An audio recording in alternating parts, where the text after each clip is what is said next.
एक बीज की ताकत। गांव में रामू काका नाम के एक बुजुर्ग किसान रहते थे। उनकी उम्र 70 साल के करीब थी। उम्र भले ही बढ़ गई थी, मगर उनकी मेहनत करने की आदत आज भी वैसी ही थी। सुबह सुबह उठकर वो अपने छोटे से खेत में चले जाते, मिट्टी को निहारते, अपने हाथों से पौधे को सींचते।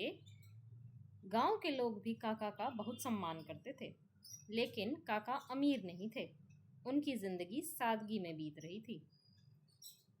एक दिन गांव में शहर से एक व्यापारी आया। नाम था हरिशंकर। उसके पास बड़ी गाड़ी थी, बढ़िया कपड़े थे और ढेर सारे पैसे। गांव के लोगों को देखकर वो थोड़ा सा घमंड में आ गया। वह सोचने लगा, ये लोग क्यों इतनी मेहनत करते हैं? जब पैसा है तो आराम से जिंदगी जी जा सकती है।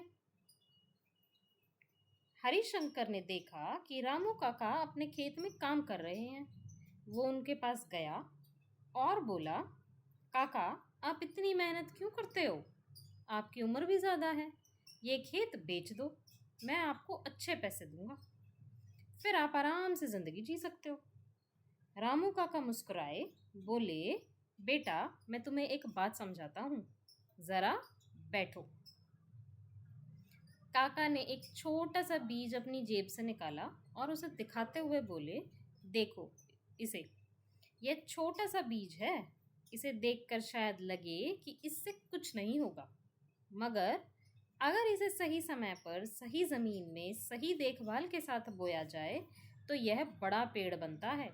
उस पेड़ की छाँव में लोग बैठते हैं, पक्षी अपना घर बनाते हैं और लोग उसके मीठे फल खाते हैं।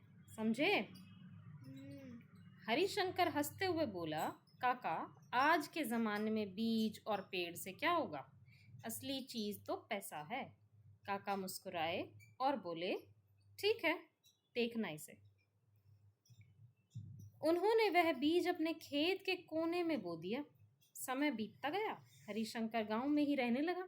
वह पैसे से अपने लिए हर सुविधा जुटाता, पर गांव के लोगों से कटकर अकेला रहता। दूसरी ओर रामू काका हर दिन अपने खेत में काम करते, लोगों की मदद करते, और वह बीज भी धीरे धीरे अंकुर बनकर बड़ा होने लगा। कई साल गुजर गए। तभी एक साल गांव में भयंकर सूखा पड़ गया। न बारिश हुई, न फसलें उगी। गांव के लोग परेशान हो गए। हरिशंकर के पैसे भी अब काम नहीं आ रहे थे, क्योंकि शहर से खाना लाना मुश्किल हो गया था। उसकी ज़मीन बंजर हो गई थी, क्योंकि वो उसे बेचने या अनदेखा करने की सोच में था। तभी गांव वालों ने देखा कि रामू काका के खेत में एक बड़ा घना पेड़ खड़ा है। उस पेड़ के नीचे मीठे फल लगे हुए थे। उसकी छांव में न केवल जानवर और पक्षी आराम कर रहे थे, बल्कि गांव के लोग भी वहीं बैठने लगे। रामू काका ने पेड़ से मिले फल सब में बांट दिए। हरिशंकर को यह देख बहुत आश्चर्य हुआ। हैरान हुआ। आश्चर्य मतलब हैरान हुआ। वह थक हार कर काका के पास पहुंचा और बोला, काका, मैं तो समझता था कि पैसे ही सब कुछ हैं, पर आज आपकी मेहनत और धैर्य की असली कीमत समझ में आई। काका ने प्यार से उसके कंधे पर हाथ रखा और बोले, बेटा, दौलत वही नहीं है जो दिखती है। असली दौलत वो होती है जो समय के साथ सबके काम आए। मेहनत, धैर्य और अच्छाई के छोटे बीज ही समय आने पर सबसे बड़ा सहारा बनते हैं। हरिशंकर ने भावुक होकर कहा, काका, क्या अब मैं भी एक बीज बो सकता हूँ? काका मुस्कुराए, क्यों नहीं बेटा, बीज तो हर किसी के पास है, बस उसे सही समय पर बोना ज़रूरी है। इस कहानी से हमें क्या संदेश मिला?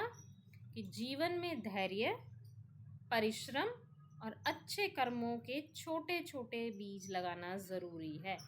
तत्कालिक सुख सुविधा से ज़्यादा मूल्य उन चीज़ों का है जो भविष्य में न केवल हमारे बल्कि दूसरों के भी काम आए। पैसा केवल साधन है, लेकिन अच्छे संस्कार और परिश्रम असली पूंजी है।